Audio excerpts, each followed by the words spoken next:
when you say, all right, this is the team. I mean, this is the moment that boxing is all of a sudden going to capture the public's imagination once again. Uh, Not going to happen, folks. Not going to happen. But instead of worrying about that, all you got to do is just enjoy the fight. Enjoy, and those of us that are like big boxing guys, like myself, I love that this is front and center, but I know where it's going. It'll happen and then it'll go away, and you won't have to deal with it ever again. And unfortunately, that's the way it's been with boxing forever. You know what I'm saying? Uh, if you're watching, by the way, because we had some technical difficulties, and that's why we're late. But if you can, on the chat board, you can tell us there if you're hearing the audio, if everything's perfect, at least audio wise. Give us the heads up, and thank you to all out there for supporting us as always. Let's see what it says here. Ty says, "Good afternoon. Can you talk about Jordan Love being the show by many experts at the combine?" What up, Big O? What do you think about the NFL expanding playoffs? Sounds good. Audio is fine. Okay, good. All right, excellent. So we got the audio. We're good. We're good. All right, so there you go. Sorry, So folks, we had a little snafu with the yes, Wi-Fi hookup, but we're secondary backup and got it rolling, and we got it connected to the board. Should sound great. yes, But it let us does. know if It, you have any problems, please. Please. it does sound good. It does sound good. We can't stretch this thing anymore. The hell's going on with this? You got cables longer or something? What the hell? There we go. That's how we do it. There we go. I like it. All right, folks. Now we're kind of centered. Everything looks all purty, and it's a beautiful thing. You want to look organized. You want to look good. You know what I'm saying? I've worked at places where they're absolute slobs. They don't even clean the bathrooms. You know what I'm saying? So we're cut from a different cloth here on this show. So going back to that, that's the good thing about this fight is that it's going to be a fight that we can enjoy, but just don't make it more than what it is. Boxing's not coming back. It's not going to become the choice for this generation or anything along those lines. And it's strange, but and the good thing is we don't hear that anymore really from people that much. Some people might think, oh, well, this will save it and it'll bounce back. And for those of you that weren't listening earlier, it's the same thing with horse racing. They would think, oh, well, if we get a triple crown winner, that will save horse racing. No, it won't. It's a niche sport. It is what it is. It's going downhill. So is boxing. So is baseball. It's just the way it is. Nothing's really going to save it and make it mainstream again. So just enjoy Fury and Wilder for what it is. One of the few really good matches we get in the heavyweight class in the last 25 years. We don't get a lot of them. We get some every once in a while. And right now, the heavyweight class is probably at the best it's been in a long time, but it's still not going to bring back boxing. Nothing's going to bring back as much as I would like for things to bring back boxing. It's not going to happen. It's just not. Anyway, if you want to get in on the accidentlawfirm.com text line, it's 786 322 1105. That's 786 322 1105. If you want to get in on the accidentlawfirm.com text line, let's see. You're asking me about the new CBA and expanding the playoffs. Let's get into that a little bit because I thought that talk was look, expanding the playoffs to 14 teams is basically ridiculous. Okay? If you notice, you do 12 now. And look usually at the teams that are 5th and 6th in the playoffs, and they usually are not good enough. And look, I know that you're going to tell me, well, oh, in the past, there have been some wild card teams that have made it all the way to the Super Bowl and won it. You're right. But if you look at the recent history and you look at the teams that are making the playoffs and they're like the 6 seeds and the 5th seeds, they're usually pretty mediocre, you know? And they're not that impressive and they usually get dogged in the playoffs. I mean, when you've watched the Dolphins make the playoffs the last couple of times in the last, whatever it is, 12 years twice or whatever it is that they've what is it? No, 16-8. So yeah, about 12 years, 13 years. In the last 13 years, the 2 times they made the playoffs, they got their asses spanked. And that happens a lot in the NFL playoffs. I mean, it happens a ton, man. And so that's why it's one of those deals that I don't know how you end up really you're not going to end up in other words, you're not going to end up with quality football. Now, if this whole thing is, well, it adds excitement to the league and one more team makes the playoffs and the top seed is the only one that gets the bye week, the second team is not, they're going to be because the other 6 will battle out or whatever. Look, man, whatever floats your boat. But football already as it is mediocre to average football throughout the league. It's not really good football that we've been watching year in and year out. There's only a couple teams that can actually play really good football.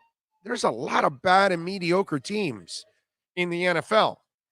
And by expanding the playoffs, you're really not bettering the league itself. Okay?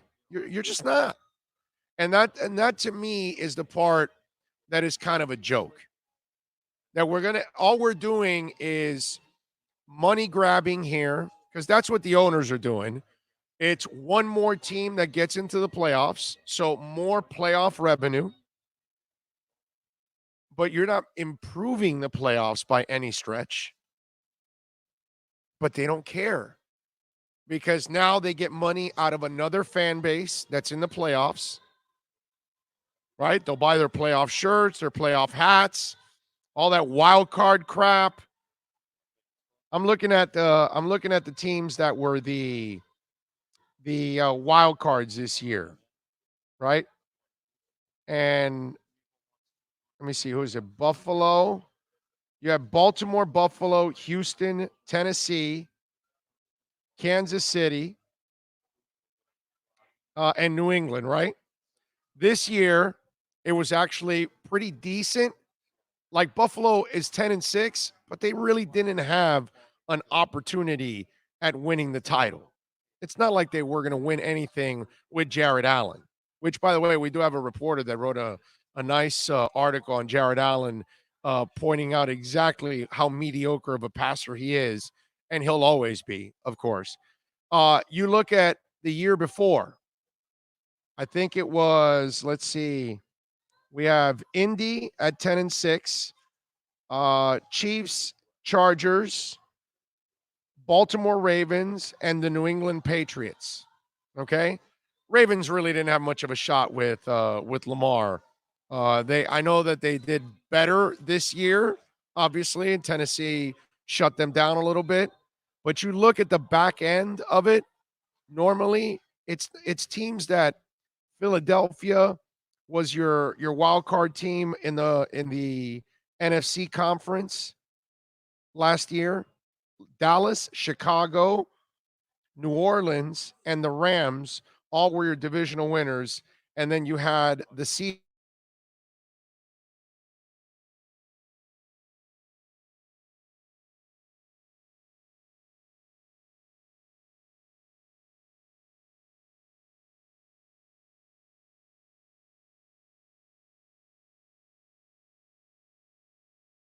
wild card teams, the back end, they're really not that impressive. AFC 17, New England, Pittsburgh, the Jags, the Chiefs. Okay. And then you had your wild cards were Tennessee at 9-7, which again, they didn't have a shot, and Buffalo at 9-7, which again, they didn't have a shot Tennessee and New England and Buffalo 2 years ago, mediocre teams that they're happy to get into the playoffs, but they're not really going to make any kind of an impact. I should have looked at the NFC side before I went to 16. 16, New England, the Steelers, Houston at 9-7, Kansas City, and Oakland was also 12-4. Okay, and so and Houston was a divisional winner. The Dolphins were the team along as the wild card team along with the Raiders. Okay, so think about it. The Dolphins in 16 were the 6th seed. Come on, man. Were they really playoff caliber? Like the Dolphins had any shot in the playoffs? Damn, I didn't check the NFC again. I hate that I did that again. But I'm going back now. I'm going to the AFC in 15.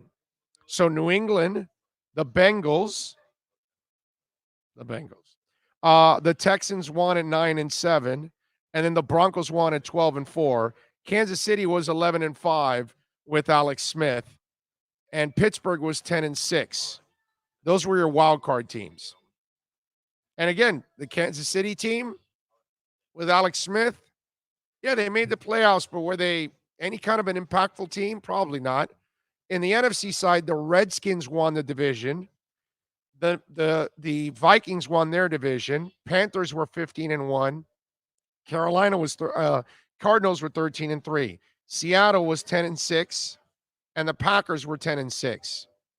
I know you got Aaron Rodgers, so that might be you might feel like you have a little bit of a shot, but not that. If you remember that team, that it wasn't a defensive stud team or anything along those lines. Like I said, if you look overall the last couple of years, those teams that are 5-6 in the wild card, most of them really don't have a shot. Most of them really are just happy to be there. So if you're adding a 7th team, they're going to be happy to be there. It's not going to be a team that really has a shot at making a deep run. They need so much luck to go their way and injuries and all kinds of stuff to break for them. I just don't find it where it makes a lot of sense to put 14 teams. I went back to 16 on the NFC side, where the Cowboys won their division, the Packers won theirs at 10-6, the Falcons won at 11-5, Seahawks at 10-5. Your wild card teams were the Giants at 11-5 and the Lions at 9-7. You see what I mean? The 6th team is the Lions at 9-7. Were they really going to? Was that Lions team really going to get to the Super Bowl? No. So I'm telling you, more often than not, that 6th team, you just, all right, let me go to 17 now on the NFC side, just to show you. Eagles, Minnesota, New Orleans, and the Rams all won their division. The Panthers were the wild card. Who was the second wild card? Oh, the Falcons at 10-6. I mean, nice records, but I mean, these aren't teams again that aren't necessarily. Let me see on 18, right? Is this 18 now? Yes, 18 on the NFC side. Cowboys won it, Bears won it, Saints won it, Rams won it. Seahawks were your wild card, and the Eagles were your wild card. And I think this is the year the Eagles, what is it, 18? No, the Eagles won it in 18 or 17. 17, right? So 18, they ended up as a wild card, and then I got to check out how long they lasted. But again, you see what I'm saying? It just it doesn't.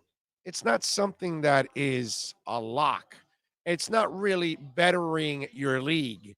It's not bettering your matchups. All it is a money grab to get a 7th city in, to sucker some fans in, to pay extra money for all kinds of things for the playoffs, and they really have no shot.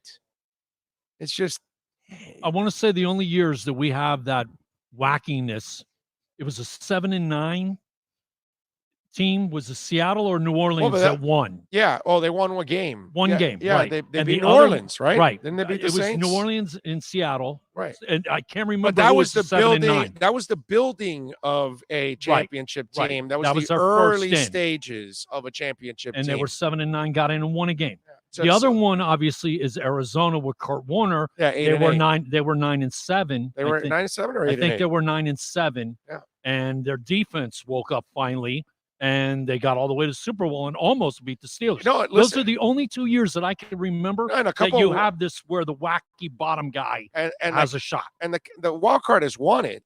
I mean, the Raiders. Oh, the Raiders were the first ones against the Eagles. Giants, I think, were a wild the Giants, card. yes, they won all the playoff games on the road. Yes. Yeah. So it happens once in a while, but more often than not. Right. Out of what are we talking? We're going into the 55th Super Bowl. We've got like maybe 5 scenarios out of 50. It's a money grab. That's all this is a money grab, and they can add the 7th team, but it's not like you feel like you had a shot. It's like when our Dolphins made it a couple years ago. Come on, man. You knew they had no shot, but whatever. You know what I'm thinking? Oh, they wanted 17 games. The players are all about not that. And adding this because they love Thanksgiving. And Thanksgiving having 3 games. You know what I mean? We start at 12 and we go all the way to midnight, 11 o'clock. And with the wild card, that first week having 3 games, imagine that's Saturday, 3 football games, Sunday, 3 football games. And it's kind of a compromise to getting, you know what I mean, that 17th game.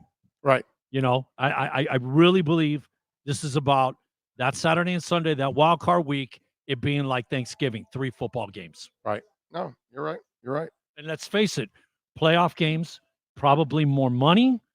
Ticket prices a little, you know what I mean? Mm-hmm. All those, it's sold out. Yeah. You know, the NFL with an extra game on a playoff, the money, man. Yeah. Go Gator says Derek Carr broke his leg in 16, so Oakland had Connor Cook in the wild card. Yeah. I mean, whatever injuries, I'm just telling you that on average, okay, look, I love the NFL, but on average, okay, there's a lot of mediocre football being played in the NFL. Like a ton of mediocre football.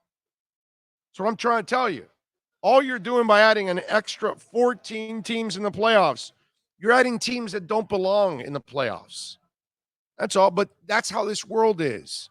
We've watered down the Hall of Fames and everything, even rock and roll.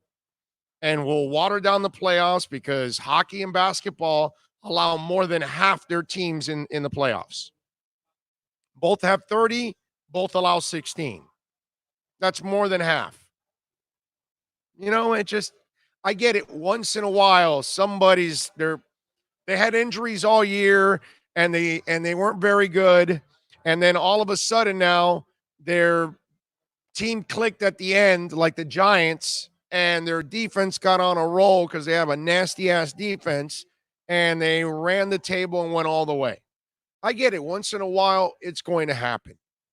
But my point is, more often than not, the teams that are in the wild card, they're happy to be there. And to me, it's a joke that they're actually adding. It's just a money grab. That's all.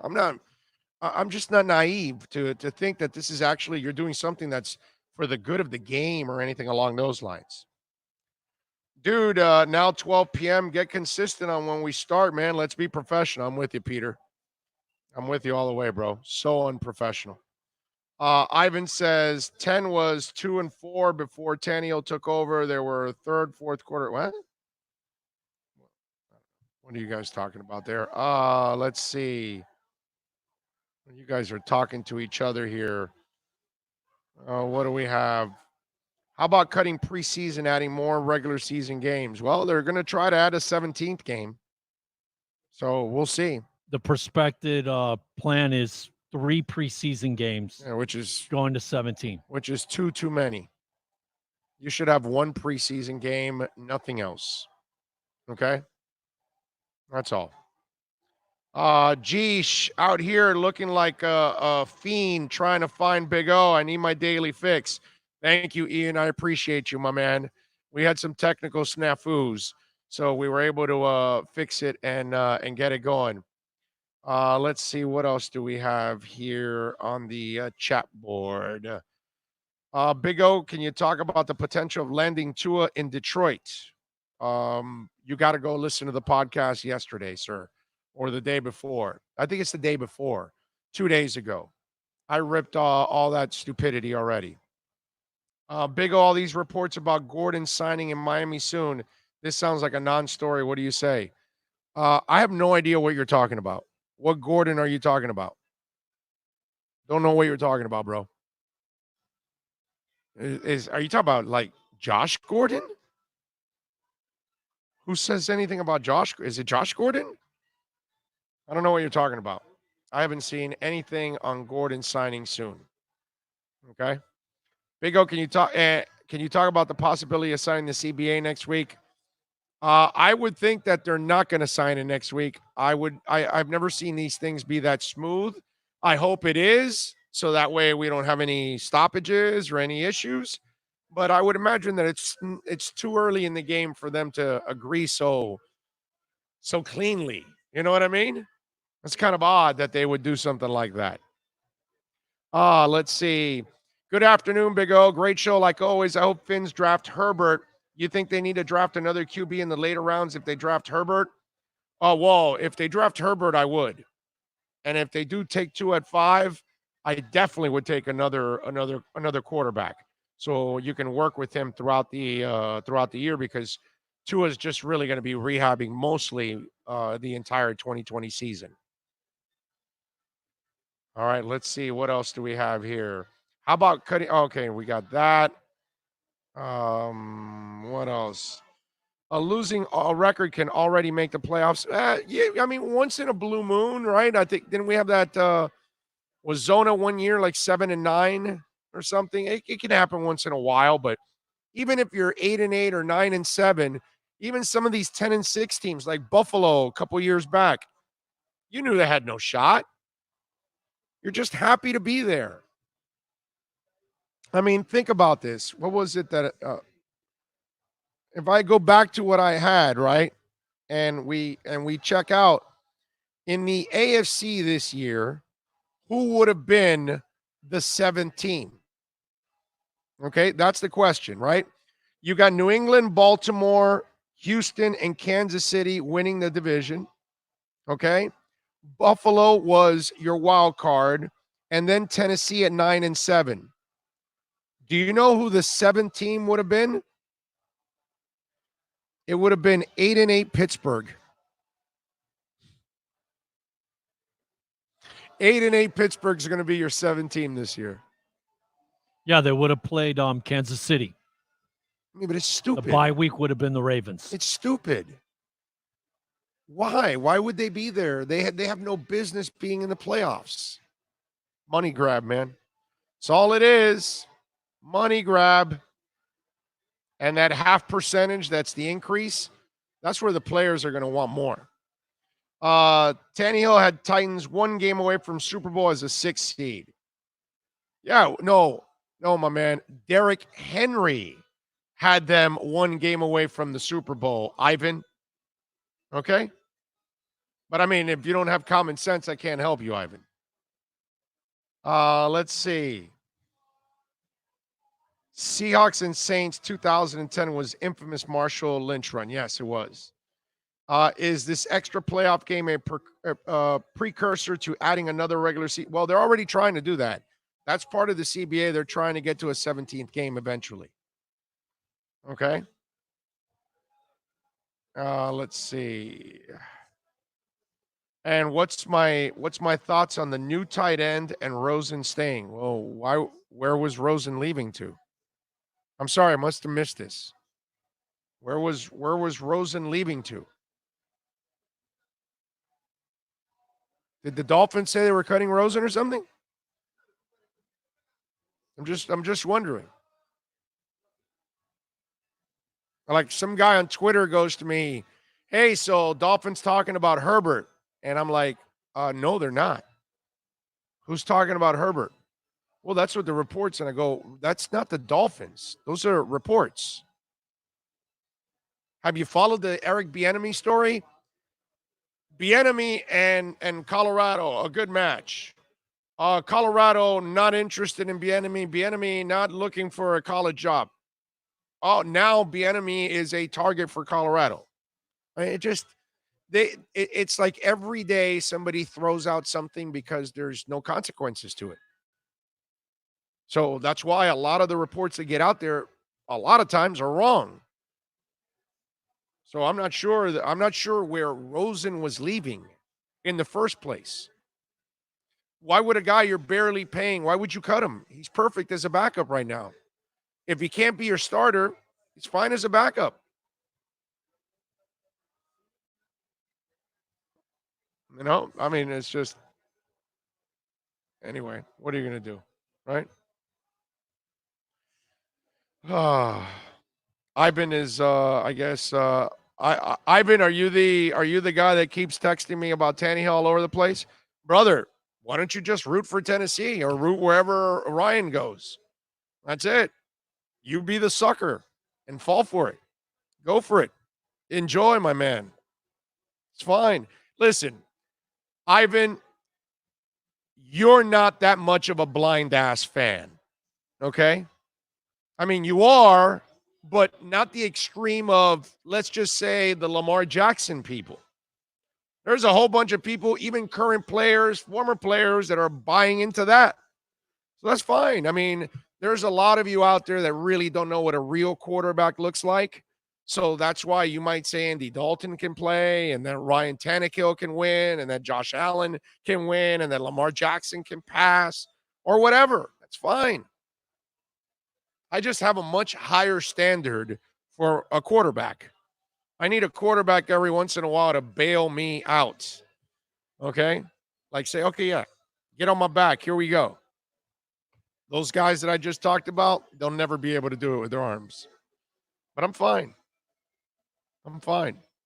Ivan says, I'm a Green Bay fan and it was fun watching you and the rest of the Dolphin fans melt down. I never melt down, bro. I'm not sure. I'm not sure what you're talking about, my brother. I was laughing at idiots like you and all the other Dolphin fans that are idiots believing in Ryan Tannehill. That's all. And I'm still laughing at you, Ivan. Okay?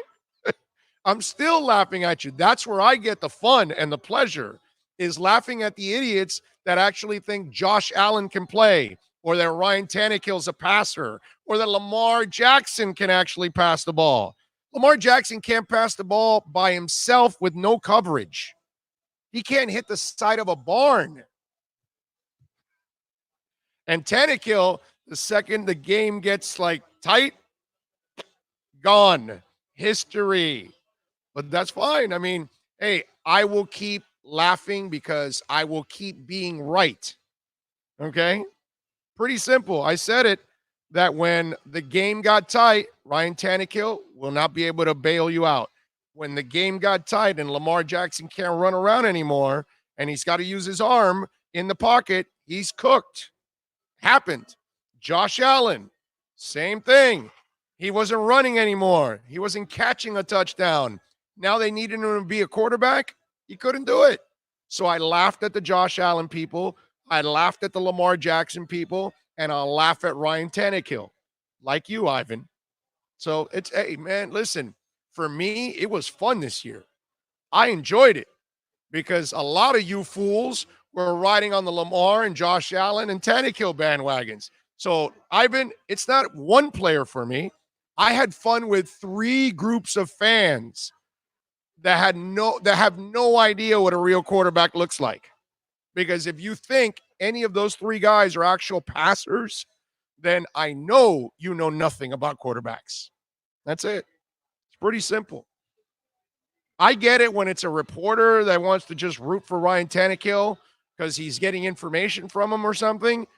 But outside of that, the rest of you, I think you're all clueless. It's pretty simple. If you think Lamar Jackson's a passer, you're clueless. It's like I told you yesterday with Teddy Bridgewater. Same thing. A bunch of you get suckered with Teddy Bridgewater. Why? Miami, Northwestern, phenomenal young man. Okay, big deal. Great. You can marry my daughter, dude. I just don't want you quarterbacking my team because you're a Jag. There's nothing there.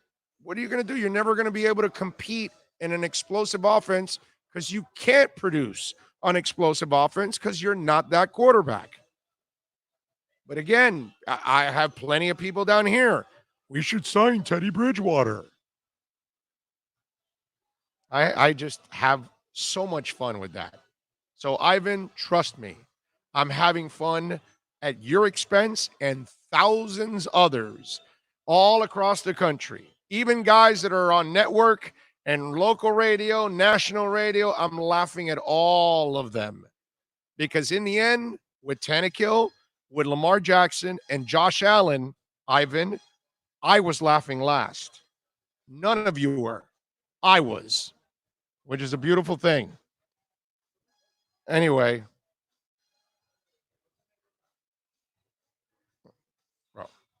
if you want to get in on the accidentlawfirm.com text line, it's 786 322 1105. That's 786 322 1105. Myron says, I don't believe in Jimmy G, and a lot of my friends that are Niners fans think that I'm a fraud for being honest. I think at the end, the Niners will draft a QB that can win a game under pressure. P.S. Super Bowl. Myron, I'm a Jimmy G fan, and I think Jimmy G is a good player, and I think you can win with him. I don't think he's going to necessarily carry you, but I think he can make key and clutch passes when you do need it. Your Niners also have to, I think, improve overall as a team on the offensive side of the ball. They've got to be a little bit more consistent too, especially at the wide receiver side. So I would improve that area. And your tight end's awesome. I think you still got to improve a wide receiver. The Emmanuel pickup was awesome. That's where you now start to elevate this team. I give it another year before you give up on Jimmy G, because this is a team. It's kind of like, Seattle, kind of like Eagles a little bit, where you're kind of building to that crescendo. Remember, the entire Niners team is young. The entire Niners team has not had any experience deep into the playoffs. So, and your Niners defense did not necessarily live up to their responsibilities at times, right? So everybody's got to step up. And this is part of the experience. So blaming it all on Jimmy G, I think is short-sighted by any Niners fan, including you, Myron, because there's a lot more to it. I can pick on Shanahan too, man. In fact, I'm sorry, Myron. I think Shanahan's a bigger problem than Jimmy G. Okay? Because Shanahan, when he had to run the ball, he failed too. So he failed to put his team in a better position to be successful. So I would worry more about Shanahan's decisions in key moments than worried about Jimmy G's passing. And I would say your young team was learning their lesson this year. And I would be terrified of the Niners next year, because if that bunch is healthy, they're going to be the favorites to get back to the Super Bowl. And with the experience this year, the Niners have a terrific shot at winning the Super Bowl next year. And you and your friends that are whining and complaining and all of that, I think you're all overreacting. That's what I think it is. Yeah. So I would tell you, Myron, that I think you and your buddies that are complaining about Jimmy G or overreacting, complaining about Jimmy G or complaining about the team period, I think you're all overreacting. That's what I think. I think you got nothing to overreact about, because your team was a baby. It's an infant. It's loaded with a whole bunch of guys that have no experience. So that's really hard. Think about that. So all of a sudden, you're going to ask a team that's loaded with a whole bunch of guys with no experience to just run the table and win the Super Bowl? That's difficult, man. There's a lot of teams that, like when we watched Seattle build, they had some success, but they didn't get to the championship right away, and then they finally got over that hump. That's kind of the way it goes. We saw the young Bucks team get better and better, and they got to an NFC championship game with what's the name of what's the name of the quarterback now that he's a commentator before Trent Dilfer, bro, when they got to the NFC championship game. That's what I'm talking about. What's his name, man? He's a commentator now. It's like he's got a name that goes with like food. Man. Wine? No, it's not wine. But I associate his name with food. I know it. And that's because I'm fat also. But no, it's damn it, what's his name? Sean King. Chun King. Yes, Sean King. You're thinking Chung King. That's what I said. Chinese, Chung King. yeah, Chung King. I said Chung King. Yeah, Sean King, Chung King. So yes, you saw that Tampa team grow and then win the Super Bowl, right? Same thing here. So basically, Myron, I'm telling you, don't be a whiner. Okay? Get level-headed, relax, know your place. Your Niners really weren't supposed to win it this year. That's all. But the coach has got to learn. Jimmy's got to learn. The offense has got to learn. The defense has got to learn. Nobody was perfect in that run. Your Niners will be fine. Dude, I wish the Dolphins were the Niners. I'd give anything for the Dolphins to be the Niners, where they just fell short. They're super young and ready to take that next step. I'd give anything for that. Most playoff, any sport.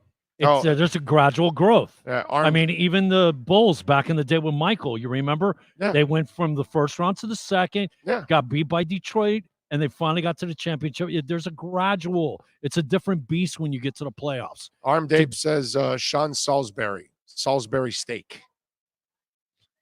That's pretty good.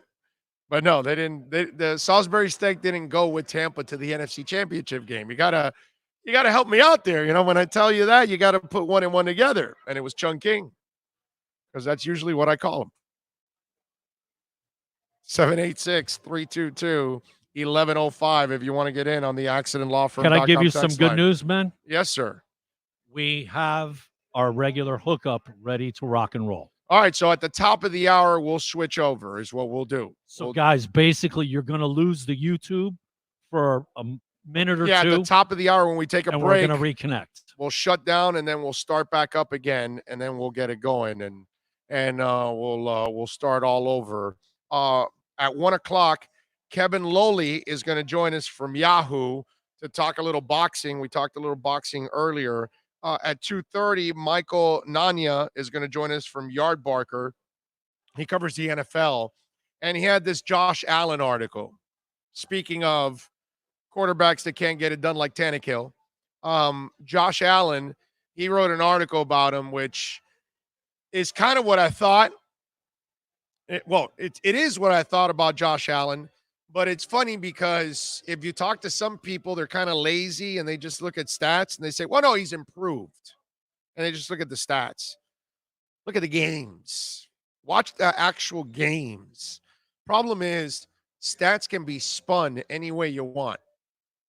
I can get a great stat and spin it negatively, and I can get a terrible stat and spin it positively. You know? It's kind of what I did yesterday with the XFL. And I kind of explained that, okay, in the first week, you used their best team for ratings in Seattle because they're the ones drawing almost 30,000. And then you were comparing the same TV game with somebody else, which, by the way, a little XFL note for you all out there on the ratings, okay? As you all know, that the XFL ratings, they said that, there was a little bit of a slide in the XFL ratings last week, right? Well, that's kind of true, and then it's kind of not. Now, the Saturday games were the two most watched events of the afternoon. Did you know that on television? The XFL the 2 Saturday games, the most watched events on It's television. not too shabby, man. That's pretty good. Yes. Listen to this. The XFL second week ratings were a win. Okay. The viewers. Oh, here it is. The Saturday games were the 2 most watched events of the afternoon. Like last week, the cable broadcast this week aired on FS1 carried the most credence. 1.4 million is 134% higher than the AAF's average on TNT, which was 581. Translation: viewers found the league on its 4th channel this season. Okay. And then on its 4th day of action. For cable comparisons, the FS1 matchup rated higher than the most recent NBA Friday night doubleheader on ESPN. Wow. And that's kind of a marquee, big hit sports show, correct? Right? Yeah, Friday night double Friday night ESPN. I mean, ESPN's as big as it gets, right? And NBA is obviously way bigger than the XFL ever will be. But And here, another one. Most sports nuts would go to ESPN. This is on a 4th channel. You got to go FS1. search for it. Yes. Okay. So listen to this. The NBA Friday night doubleheader on ESPN had 1 million in average. So the XFL had 400,000 more people watching their game than the NBA. AEW's Dynamite, which similarly launched last year, debuted at 1.4 million on TNT. This year it dipped to 1.1. Okay.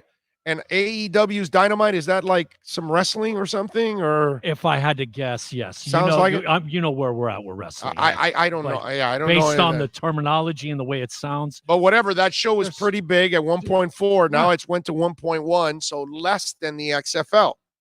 Okay.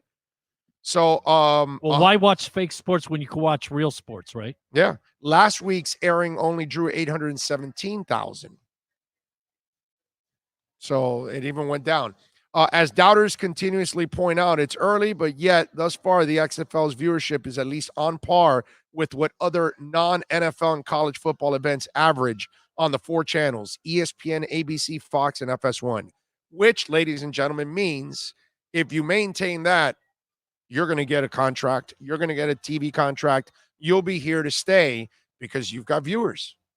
Well, look, after they did a question, blah, whatever, football fans, however they worked it, and they found out that 40 million people would want to see football post the Super Bowl. So kind of there is a market out there. 40 million people said, we want football post Super Bowl. Yeah, I'm one of them. I don't mind watching it.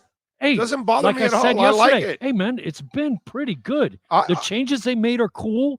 The sideline thing with the interviews, and there's been a lot of big hits, way more than in a regular NFL football game. I got to say that. There's been some huge hits, man. Yeah. Yep. And seriously, if none of you guys have given it a chance, seriously, take a look. It's not bad. It actually is entertaining. Yeah, no, I've enjoyed it, man, big time. ECW's legend revealed that AEW's Dark Order. Yeah, it is it's a wrestling thing on TNT. Man, they've got 4 or 5 different wrestling things going on. Yeah, right now. I have no idea about any of that stuff because I don't follow wrestling. So I can't tell you, but I know wrestling's big. I mean, I may not be a wrestling guy, but I know a lot of people like that stuff. So if you're out drawing wrestling, you're doing really good. You're doing excellent in this country. I don't understand it, but yeah. Josh goes, "Hey, Big O, did you know the XFL folded a long time ago?" I don't think you know that the XFL is going on now again. It's back. Yeah, it's back, bro. Okay. And you could tell the difference too, because they had 40 something days to prepare for the 120 years ago. And this one they had 2 years. So they're a little bit more prepared for this. All right. Anyone read about the 2 NFL players trying to smuggle? Oh yeah, no, that was great. You're talking. Do we have time? Yeah, we have time to get into this. You're talking about Greg Robinson, okay? Which this is a funny ass story about Greg Robinson. I mean, there's no other way to describe this story except absolutely freaking hilarious. When I saw this, I thought special ed, man. I mean, You are special ed, the bro. level of stupidity is just amazing. The Montreal Alouettes, okay, released a statement saying they are aware of Quan Bray's arrest. We are in the process of gathering as much information as possible as we can take in this matter very seriously. A statement says we plan to make a definitive decision as soon as possible because he, along with Greg Robinson, were busted with 147 pounds of weed. Now, and let me tell you, in the CFL, like they don't mess around. They don't even let you in the country with certain issues. So these guys are going to be screwed. Anyway, Greg Robinson was busted, with 156.9 pounds of marijuana. Robinson was also with 26-year-old ex-NFL player Quan Bray, who was stopped around 7:15 on Monday evening after a Border Patrol drug-sniffing dog alerted them to the rear cargo door of their 2020 Chevy Tahoe. These guys got 157 pounds, and they're taking it across the border. I mean, how stupid are you, bro? What are you, in 1960? You might be able to get away with it then. According to the docs, Robinson and Bray were not re-entering the country from Mexico. Rather, they were trying to get from Los Angeles to Louisiana and hit the checkpoint along the way. Like I said, special ed, man. That, like, we made a wrong turn. The agents performed a follow-up search and located several vacuum-sealed black bags full of green leafy substance. I tell you. Border Patrol tested the substance, and it came back positive for oregano. No, marijuana. BP says they also found 23 mason jars, a can sealing machine, an electronic scale, and 3,100 cash in Bray's jeans. There was a third person in the SUV who was not charged during the stop. Robinson and Bray alleged